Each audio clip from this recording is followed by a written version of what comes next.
So for you Gemini, in your first house you have Libra, I balance, so it's a fellow air sign.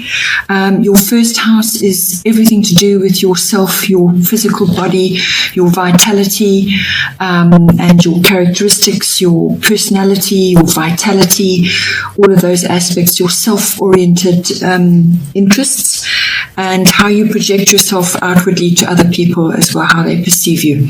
So with Libra, I balance in there, what this is bringing in for you is perhaps it's better at this time to be linking up with a partner or with another, almost like an alliance or an association or a partner of some kind in whatever your endeavor might be. So if it's a physical regime, perhaps you're sort of making changes to your daily routines, your physical routine. Perhaps it's a new regime at the gym or whatever, or it could just be in your daily life or in your as you're projecting yourself into the outer world. So linking up with somebody else, aligning with somebody else is going to be good for you. It's a good way to move forward at this time. So you're going to be needing to bring in balance in everything that you do, how you move forward, how you are projecting yourself to others. So stay in your Libra energy, which is all about balance. It's about charm. It's about negotiation, taking the middle path. So no extremes. There are no extremes here with this card. So it's balancing different forces, working your way steadily through, and sort of being. Librans are social. They like all artistic things, fashion, hair. So you may want to, because this is to do with yourself and how you are projecting yourself and how others see you, you may want to have a bit of a makeover of some kind. Perhaps, a haircut or a change of wardrobe, or just to cycle things upwards, to give you a fresh outlook and a fresh persona, if you want to call it that. Librans are it's a lovely influence to be having on you, because it urges you to bring balance into everything you do and to approach things in a balanced way. You may also be required to make a decision of some kind.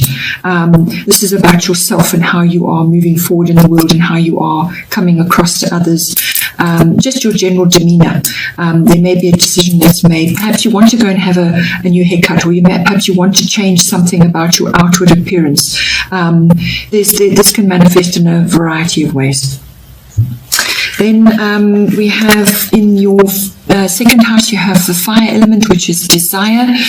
So the second house is everything to do with your income, your money coming in, your values, your self-worth, and possessions. It's your ownership of items. It's also ownership of property or real estate, land, and all those kinds of related issues. And because you've got the fire element in there, I feel this goes hand in hand with this, taking action, making a decision about how you're going to move forward in those areas. This is an action-oriented, quick movement, changes card. There's energy, there's passion there, and a new start of some kind, possibly an epiphany or some sort of wake-up call. But it's assertive as well. It's transformational. If you need courage, you're going to have it. It's also spontaneous, but be grounded. So when it comes to your finances and your money coming in, there's some sort of action that needs to be taken, or possibly there are going to be a few changes coming in, but it's quick, whatever it is. And put your energy and your passion and your sort of assertiveness into that. Just don't go overboard, obviously. Always aim for the middle path, but it's certainly taking action of some kind or having changes occurring for you, which then you need to take action on. But it could be spontaneous things occurring in those areas as well. As I said, it could be to a quick change in property, or you involved in the property of some kind, or your ownership of something, or you desire to own something. Try not to go the impulsive route. Rather, this is sort of desired action, but it's staying grounded, and it also is about transformation. So taking how things are and clearing the decks and starting afresh. It could be scorched earth policy if you really want to make a radical change as well. But that's coming in for your second house. It could also just be your self-worth as well, firing it up, taking action to improve that for yourself, and just give yourself a boost. Then in the third house, this is the house of communication. So it's all forms of communication. This is verbal, written, body language. It's also the house of contracts, so your documentation. And because it's ruled by, in this instance, the moon is coming in and influencing this sign. This could be influencing a greater audience. So yes, it's dealing with communication of all kinds. It can be family related, like siblings, aunts and uncles, those sorts of relatives, cousins, that kind of thing. But it's also a wider audience because the moon is coming in, which can deal with the masses, if you want to call it like, or the public. So it's about bringing in your instinct and your gut feelings to your communication, how you talk to others, what you write, what you say. It's also interaction on media. It's using your intuition, your deep instincts, and your imagination as well. You're going to be feeling quite sensitive. So it's sensitivity to what you're going to say, how you're going to communicate with others, and also being receptive to others' communication. So it's tapping into your deep emotional feelings, your gut feelings. And the moon also rules your habits. So maybe there are old habits which you perhaps need to change, or ways that you do things which perhaps need to change, or you just need to have some time for reflection to work out if there's something that you perhaps need to adjust in some way. But also, if it's covering documents and contracts and that sort of thing, there may be a little bit of confusion, because the moon can veil things sometimes. Things can appear veiled. So you may need more information in order to make a decision, or things will just be not clear at this time. So just wait until, those sort of mists part, and then you've got a bit more information, or gather the information that you require. Also, the past can come up with the moon card in there. So this is perhaps you're going to communicate with somebody that you haven't spoken to for a long time, or somebody comes back into your realm of influence, and that you know them from the past. You may just meet somebody that you haven't spoken to for a while. That kind of thing could happen as well. Then in the fourth house, you have Jupiter. This is the card of abundance. So the fourth house is everything to do with your home life, and it's also to do with your roots, your ethnic identity, your foundation. So it's it's a lovely card to be having in there, actually. So it's a very beneficial card to have. It brings in abundance, opportunity, luck, joy, and faith as well. So something occurring in your home life, either it's a new influence coming in, or just some kind of benefit coming to you, or you could just be having that, being asked to bring that into your home life, to bring the uplifted, joyful, happy energies into your home life, which will then help you in other areas which we're going to cover later on. So, make your home a joyful, happy place to be. And it could also be that this is coming to you in some way. So it could be a gift, or some sort of obstacle or difficulty or a block will be lifted and removed. It could also be a blessing of some kind. It can also be that you need to perhaps bring more nurturing into your home, or you're going to feel that you need to create that in your home life and bring that in, because if you feel nurtured in your home environment, then you will always feel secure and safe when you go out into the world. So it could also be a sense of purpose in your home life and an expansion of some kind. And it just, as I said, this can also apply to, when you're looking at your roots, your foundation, your early foundation years, and your ancestral sort of influences and so on. So you may be having some kind of benefit from that. Perhaps somebody in your family is going to give you something of great value. There's lots of ways that this can manifest, but it's going to bring in a feeling of abundance and joy. And if it's not material items, then it's just a feeling of that, but some kind of gift or blessing.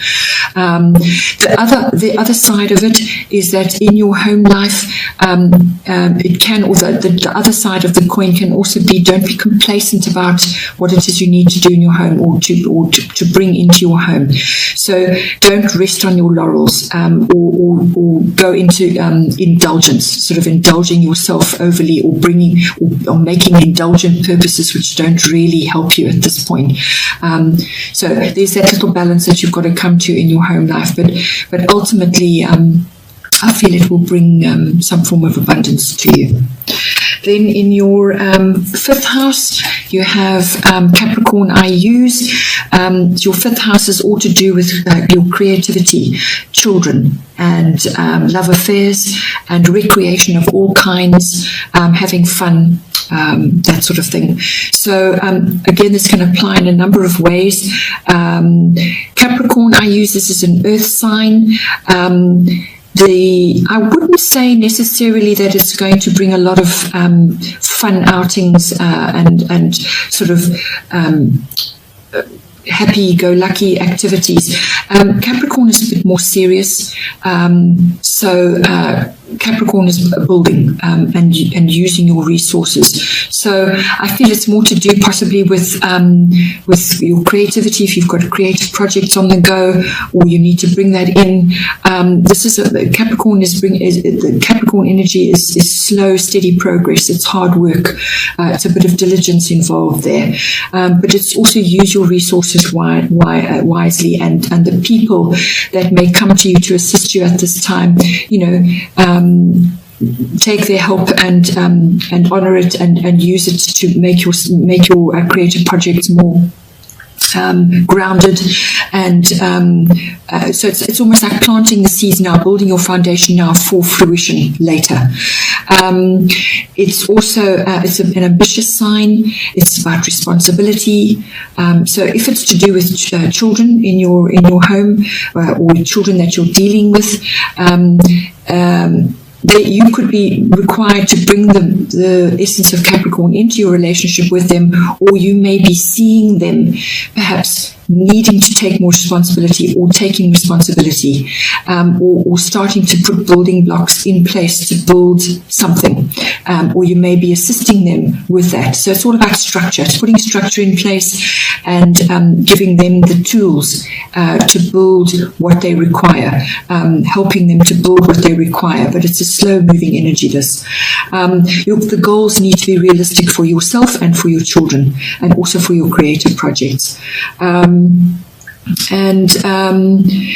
It's systematic, working steadily through, and if you do get to go out and about onto recreational trips, then possibly like hikes on the mountain and visiting mountainous areas will be helpful, because Capricorn is ruled by the mountain goat. So that is helpful, it's helpful in that area. Then if it's to do with a love affair, then that is That is possibly that you'll be drawing a Capricornian energy to you, or a Capricornian type person. And again, they don't really focus on grand romantic gestures and so on. These people are ambitious. They're very responsible. They like to have ambitions and nice goals, and they will more than likely share that with you, and you can enjoy working on those together. Apologies for the interruption, Gemini. I just had to answer the door. Okay, so back to the fifth house, influence Capricorn I use.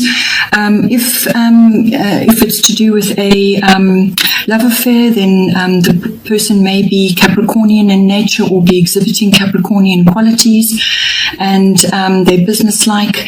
They are very ambitious, and they can be quite good looking as well, very determined people, and so they're always going to go for a partner who's going to support them in that and assist them on their path forward. So just something to bear in mind.